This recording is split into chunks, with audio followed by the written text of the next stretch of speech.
Anytime you're leveling up and scaling personally and professionally, there's no shortage of triggers in life. I always like to say life is an emotional battlefield. It's not if you're going to step on a trigger or be triggered, it's when. And a trigger in this case can be in the form of an environment. Maybe you're in a room of new agents. You stepped into the luxury real estate agency realm, or maybe you're in a new income bracket. Maybe it's just something somebody says, a word, how they say it, their tonality, the way they're dressed. But what initially happens with these triggers are visceral, unconscious emotional reactions. And long ago, in a threatening situation, your mind, your brain in this case, formed what's known as a neural association. So that anytime you had a similar experience down the road, it would quickly flag it and alert you. Your nervous system would kind of get locked into fight or flight. So in our case here, when a triggering situation unfolds, you are flooded with an emotion.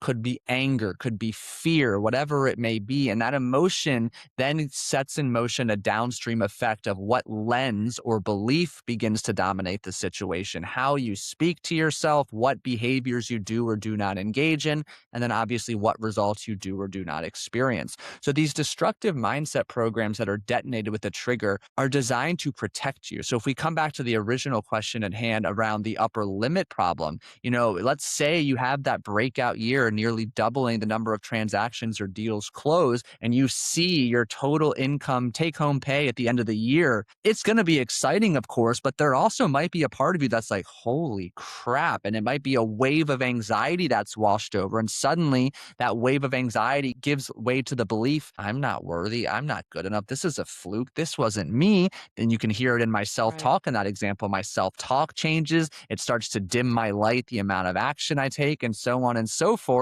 until we find ourselves back to the previous year's number of transactions where it was comfortable and we know that we're safe. Right, right. Our brains just want to keep us where we have been because they know that that's kept us alive, right? Ugh, when we want to grow and move on, it really hurts us. Yeah, I mean, the problem is we're wired to survive. And everyone listening here is trying to thrive, not survive. So you're going to consistently come up against this invisible resistance that is a threat to your identity. And unless you do the deep level identity level work to unlearn the beliefs and associated behaviors with that past you, you're going to continue to remain stuck. Right. Ugh, so true. And I'm glad you're sharing all of this wisdom here, Paul. Now, what I'd like to dig into next is, as you know, I love helping people with delegation specifically, right? With getting a team member to help take their bottom 80% tasks so they can focus on their top 20%, because that transformed my business when I was an active real estate agent. And now I like helping others do it. So many of our entrepreneurs, they know they need to delegate. They know that they are the bottleneck and the business can't grow because it's limited by the number of hours in their day, but they still hold on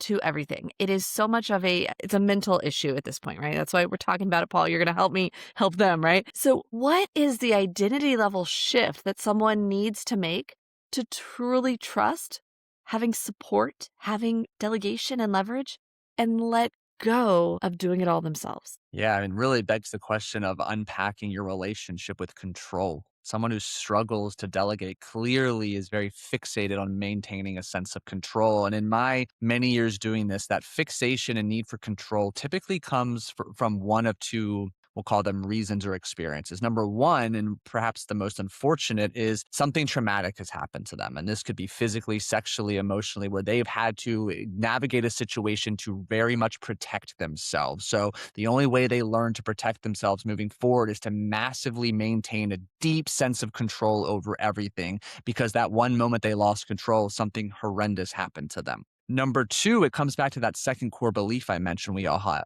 is belief around others. Is it safe to trust others? And that, again, is typically found in someone's early experience. If you're listening right now and that's starting to resonate with you, think about how your mom and dad talked about interacting with people. Some of their offhand remarks about, was it safe to spend time with this person, to delegate, to ask for help is another big one, especially with men. We, generalizing here, struggle to ask for help much more than women in my experience. So we have to unpack the origin of, where did you start to feel a lack of safety in asking for help or letting go? And fortunately, this controlling type of propensity It's learned. So it definitely means it can be unlearned. But those are the two big spots that I typically go with my clients who share those challenges with me. And we're able to really understand when, why, and how it was learned, why it came to be in the first place.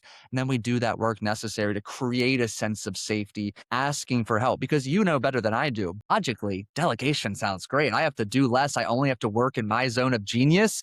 But the letting Right. go is the emotional, psychological part that requires some deeper work and some patience.